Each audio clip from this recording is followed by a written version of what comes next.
Last year, I decided to read my first Edith Wharton book, The Buccaneers. In a time where period dramas seemed to be all the rage, it was no surprise that another adaptation of an Edith Wharton novel was dropped last year. The Buccaneers was Edith Wharton's final unfinished novel that follows young Americans who go to London to marry and possibly get a title.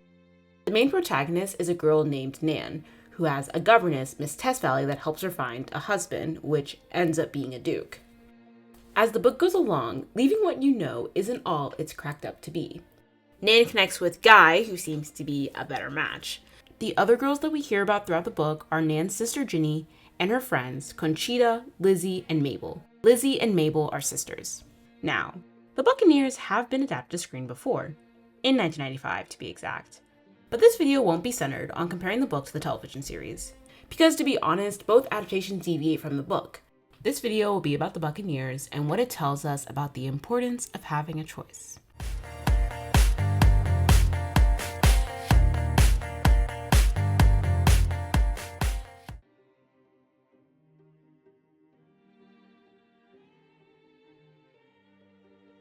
The girls were nicknamed the Buccaneers. In the Gilded Age, it was girls that were wealthy American heiresses that tried to become a part of English nobility. Both adaptations make sure to note how free these girls are, introducing the girls in a way where you can gain some insight into their personalities within the first 10 minutes. The 1995 adaptation was through narration by the older women in their lives, while the 2023 adaptation was through their actions. Think young, wild, and free. Set in the 1870s, there is a conscious theme of marriage in the adaptation, as it was used to advance your social position. Having a title like Duchess showcased your wealth and played a part in defining the upper class in the United States. These marriages weren't built on love, but on what one could give to another, whether it was money or access. Wharton's views on marriage are on full display in The Buccaneers. One message could be, marriage can be a cage, and women have to find ways to be happy outside of it. In the 2023 adaptation, before the Duke gets with Nan, his mom tries to set him up with a girl named Jean. When the Duke gets with Nan, he tries setting Jean up with Guy. When the Duke sets them up, he says how the worst thing is being unmarried for another season. Jean starts to feel uncomfortable, not feeling like she's wanted. She talks to Honoria, the younger sister of Cedown and Richard, about how she's different from the American girls. She's not as confident and has been acting a certain way to get a husband, but that doesn't seem to be working. The rules have changed. Throughout both adaptations, there's this continuous theme around choices. It's focused on having to make choices or not being able to. In the 1995 adaptation, the girls are having to choose who to love, how to live, etc. They're struggling making these adult decisions while still being a child. In the 2023 adaptation, I think my favorite scene revolving choices is the maze scene, with the guys having to find the girls. Now the girls have the edge, the power. Lizzie, for example, helped Ginny be free from Cedown. The maze was fun and represented freedom. Also, it showed how lost some of the girls are and are tied to the men in their life. The 1995 adaptation is known for having the more historically accurate costuming compared to 2023. There was a gown worn by Lizzie in the 1995 adaptation that's striped with a bustle that's absolutely stunning. Throughout the two shows, the outfits they wear demonstrate the change that's occurring in their lives. With Nan, her attire changes when she becomes a duchess. The 2023 adaptation has 3 different costume designers in the first season, so the costuming can be a bit confusing when detailing what each character is going through. With Nan, she's navigating her feelings for Guy and the Duke, contemplating being a duchess. Lizzie is confident, but after getting mistreated by Cedown, there's a change in her demeanor. She works throughout the season to get that back. Conchita gets married and is trying to figure out how to be happy in that marriage. Ginny is described as being the beautiful older sister, and becomes a shell of herself in her marriage. Mabel seems to be figuring out how she can live and love who she wants. Nan is our relatable main character. Nan is independent, not wanting to be defined by marriage. In the 1995 adaptation, we see Nan before her marriage and after. She doesn't like her marriage because of how the Duke treats her. In the recent adaptation, the season ends with the wedding, and she seems aware of the sacrifices she has to make in marriage.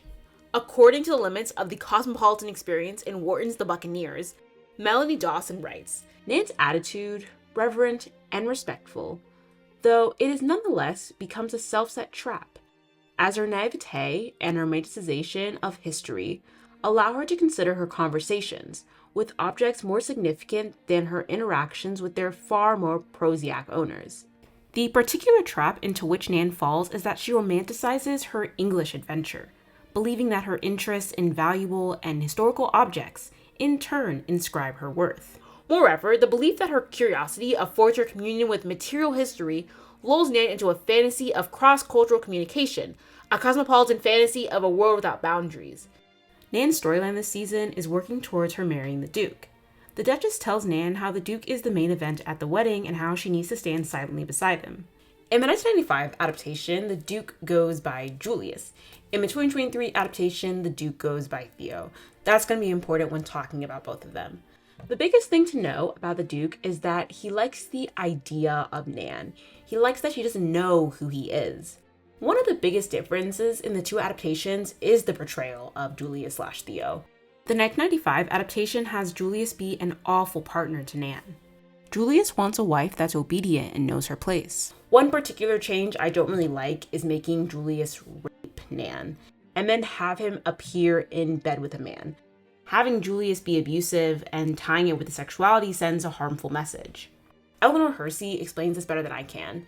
In I'm Not a Monster, Homophobia, Nostalgia, and Edith Wharton's The Buccaneers, Eleanor Hersey writes, "What is problematic about this project, other than the view of history which it propagates, is the fact that Maggie Wady's screenplay for the televised Buccaneers explicitly makes the Duke a homosexual, thus linking homosexuality to his violent misogynistic behavior in the other two editions. As a closer reading of the reviews of the edition will reveal, Wady successfully drew on contemporary homophobic stereotypes in order to demonize the Duke and justify his abandonment by Annabelle in readers' minds.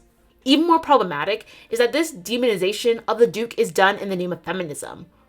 I think it's entirely possible to make the Duke a terrible, distant partner without including that plotline. Regarding Julius, his proposal isn't personal. The proposal from the Duke has him give Nan a puppy and say, 'You were born to be a princess.' There is no mention about the qualities he liked about her. She eventually runs away because of how Julius treats her and goes to Guy. Julius asks for her back and wants her to abide by rules. The agreement was for her to stay for half the year and perform her duties and turn a blind eye to other things. Julius says how he'll create a public scandal and divorce her if needed, thereby ruining Guy's life. The 2023 adaptation offers a different interpretation of Theo. He is seen as more sympathetic and to care about her more than in the previous adaptation. Nan seems to understand that the Duke is a product of his environment. The impact of Theo's title is also pretty obvious here, as he was always a spectacle in the world around him. Theo's introduction at the girl's debut has the guests pay attention to him. Nan, coincidentally, doesn't notice him walk in. There's a lot of cute moments between the two that does make him look like a good partner for Nan. Let's talk about Guy. Guy doesn't have money. He wants to be able to build his fortune on his own. Nan seems to have more common with Guy, seeing the world in similar ways. In both adaptations, Guy and Nan's bond is shown a lot, depicting how they have these insightful conversations. They bond immediately, both wanting to be independent. In the 1995 adaptation, they have this one conversation about how Nan will grow into marriage. Do they not? Yes, I suppose so. But you are a little young for that? I'm 18. Mother was 18 when she was married. Guy is the man that she eventually realizes she wants, and she has this happy ending where she ends up with him. In the 2023 adaptation, Guy is the first person Nan confesses to not being her mom's daughter, and when he leaves without telling her, Nan thinks that she doesn't matter to him. Mabel lets slip that Guy came back that next morning, but that was the same day that Theo proposed. Guy writes a letter, courtesy of the Duchess, to Nan, expressing his feelings. Theo intercepts the letter before she can read it, and he confesses his love to her first. When thinking about marriage, Guy differs from Theo. He wants someone that's his best friend, his equal. In the 2023 adaptation, there's a love triangle with Theo, Nan, and Guy. Nan is torn over her feelings for Guy and does think about not marrying Theo. Throughout the season, she finds out that Guy has been looking for a rich wife because he has lost a lot of his wealth, and that makes Nan feel betrayed. Nan comes from money, so she feels like Guy was using her. She learns that Theo knew about her mom not being her mom and didn't tell her. Both guys are fighting for her. By the final episode, Nan has to make a choice. Guy or Theo. Theo asks Nan if she loves Guy and she says no. However, she doesn't say if she still wants to marry Theo. Theo's upset because he doesn't want to be embarrassed and wants to know the decision to start the morning. Choices, choices, choices. Nan's mom, no longer with her father, now wants to do her own thing. She says how she will have options as the Duchess' mother and find her spark. She says how Nan marrying Theo will allow her to be herself again. This pressure makes it pivotal for Nan to marry the Duke. On the night before Nan's wedding, Guy does come through a window confessing his love for her. So it does seem like she will end up with Guy, but not so fast. She finds out about her sister Ginny's pregnancy and how she wants to get away from Seadown. Nan marries the Duke for the people around her. She does the marriage so her sister Ginny can escape her marriage with Seadown. As the Duchess, she has the power to protect the whole family, the power to protect Ginny. The Duchess says in the final episode, the institution will always come first, and that's something to remember. According to Cosmopolitan, when interviewing the Buccaneers creator Katherine Jakeways and actress Christina Hendricks, Emma Baty writes, "Do you think Theo was relieved to see Nan actually walking down the aisle, or is it like The Graduate where they realize what they've just done?" He didn't think she was going to show up. She's late. Everybody's whispering and going, "Where's Nan?" He's absolutely known that she's been having second thoughts. He hasn't known for certain what's been going on with her and Guy, but he knows that something's been going on. So when she turns up, it's bittersweet for him, isn't it?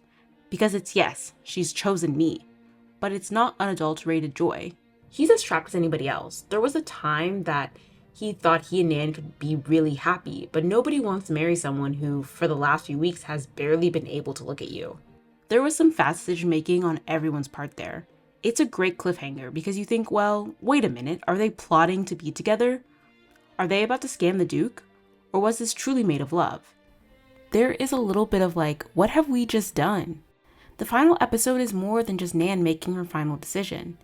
It was the beginning of her new life with Theo. Ginny is Nan's older sister, and both adaptations show how her marriage to Seadown is not what she expects. In the 1995 adaptation, Seadown's first scene is him with his mistress, Idina. After marrying Ginny, she finds out Seadown only married her for her money, saying it's a fair exchange because she gets a title. When Ginny loses her money because her dad lost money, there isn't anything tying Seadown to the marriage. There's a scene where Ginny confronts Seadown's mistress, Idina. Ginny distinguishes herself from Idina, saying how she's nothing. Idina says how Seadown pays her. She says how Ginny pays Seadown, and this upsets Ginny greatly. This further demonstrates the lack of love between Ginny and Seadown. At least with Idina, he cared for her on a deeper level. At the end of the series, Seadown's mistress, Idina, herself by drowning. This event changes Seadown and brings him back to Ginny. He seems to care a bit more about Ginny after this. In the 2023 adaptation, Seadown is manipulative, abusive, and quite frankly terrible. He catches Ginny and Lizzie's attention and takes advantage of the power he has, embarrassing Lizzie. She's not the same after that. Seadown's sister, Honoria, points out how terrible he is, and it's like nothing can be done about it. He marries Ginny for the monetary benefits it brings. When Ginny gets with Seadown, she's distancing herself from being American. She isn't opinionated nor confident. She's beginning to conform to what Seadown wants her to be. Seadown continues to be controlling, accusing her of marrying him for his title as if he didn't marry her for money. Lizzie finds the courage to admit to Ginny what Seadown did, but Ginny blames her, says how he is her husband, how she'll choose him. Ginny is going to stand by her English noble husband through everything. There could be a parallel between Ginny and her mom, with both staying in marriages that aren't good for them. As the season goes on, Seadown is driving a wedge between Ginny and the other girls. When the truth is revealed of Nan's matronage, Seadown is the one that tells the Duchess. Nan says how she will never forgive Ginny. In this scene, Seadown is talking for her. Ginny begins to realize she can't stay in the marriage and tries to leave, but realizes she can't without a plan. How will she survive on her own, especially with the baby on the way? By the end of the season, she confesses to Nan about Seadown's treatment of her and leaves with Guy before the wedding. Ginny had no idea that when she married Seadown that she would end up finding a husband that didn't love her nor really respect her. In the 1995 adaptation, it ends with her existing in their marriage. Leaving an abusive relationship takes courage. She ends up doing what's best for her and her baby. Conchita is one of Nan's friends. She is described as being Brazilian in the book, and there does seem to be a conversation around her ethnicity and how she's darker than the other girls. In the 1995 adaptation, they cast a white actress, but by casting Alicia Bowe, there's this constant reminder of how different she looks. Conchita knows she doesn't navigate the world the same way that Ginny or Nan does. Conchita is the first girl to get married. Conchita and Richard's marriage differs between the two adaptations. To begin, they do seem like they love each other, but their differences drive them apart. In the 1995 television series, their relationship is very quickly on the rocks. They never see each other, and Connie cheats on him. By the end of the series, she stays with Richard and they work through their differences. In the 2023 adaptation, Conchita gets married in the first episode and has her baby with no one by her side after Richard leaves. Nan was supposed to be by her side, but she has to leave to go to Cornwall. Later on in the series, Conchita tries to run away after talking to Richard's parents. Conchita is aware of her race and notices how Richard's family treats her differently from Ginny. Richard severs ties with his family for Conchita. Richard says how they are properly free and how they can live again. However, the happiness is short-lived as they later find out Conchita doesn't have any money. The season ends with Richard's dad about to die and Richard having to step up as the head of the family. There is a switch in the 2023 show where Richard is the oldest compared to in the book where he's the youngest. With Richard being the oldest, he should technically have the sit-down title. Conchita really struggled with life in England, and her outspokenness and spunk is what made her stand out. My favorite friendship was between Conchita and Nan. In the 1995 adaptation, Nan gets money for Conchita when she needs it. When she gives Conchita, Connie says how you deserve all the happiness in the world. When Nan arrives at the funeral and she's ostracized after everyone finds out about her affair with Guy, Conchita is the only one that acknowledges her. She even hugs her. Not even her sister, Ginny, sticks by her. In the 2023 adaptation, Conchita comes to Nan for important conversations and may even have a fight early in the series. They share being independent, not defined by their marriage, and value one another's opinion. Lizzie's evolution this season is one of my favorites. She debuts alongside Ginny but doesn't end up with a spouse. She's on a journey of self-discovery, especially with what happens between her and Seadown. She seems to be a lot stronger by the end of the season in the 2023 adaptation. In the 1995 adaptation, Lizzie is shown with a husband, arguably having a better marriage than Nan, Conchita, and Ginny. Her man loves and cherishes her. There's one scene where Lizzie is talking to Guy and it's her explaining the different standards between being a man and a woman. Men have been fooled their entire lives. Says how women are taught to be hungry, small as possible so men notice you. Men aren't taught to shrink themselves. Lizzie says how she shut herself off from men. She tells Guy how the men she has trusted made her feel ashamed and afraid. Guy tries to ask who made her feel this way, and she lies and says that it isn't someone in England. Lizzie is there for her friends. Some of her best scenes are with Ginny. By the season's end, you know that Lizzie will be accepting of love when it comes her way. Mabel isn't really a large part of the 1995 adaptation, but has a bigger role in the 2023 one. The relationship between her and Honoria played into the whole they don't have a choice in love. Honoria and Mabel's relationship doesn't come without complications. They fight about not being accepted for who they choose to love. At one point, Mabel gets engaged to a guy named Miles. It's a marriage of convenience. The difference in opinion on marriage is freedom, some see it as conforming. Mabel sees the marriage as a way to live the life she wants. Honoria doesn't. Mabel sees this marriage as freedom, not the cage the other girls do. Honoria sees it as being dishonest, entering a relationship with someone you don't love. Mabel calls off the engagement. And the season ends with hope that Honoria and her will figure it out. Mabel realizes how marriage doesn't guarantee the life she wants. She admits to liking girls to Lizzie. Lizzie's accepting of this, saying, how can love ever be wrong if it gives you butterflies? I guess, listening to this back, this video isn't really about marriage as much as it's about the beauty of the Buccaneers. In this final novel, she writes her happy ending with Guy and Nan getting together, and that's pretty hopeful. Regardless, if Nan had ended up alone or with Guy, she's making her own choice and choosing her future. Thanks for watching, and I'll see you in the next video.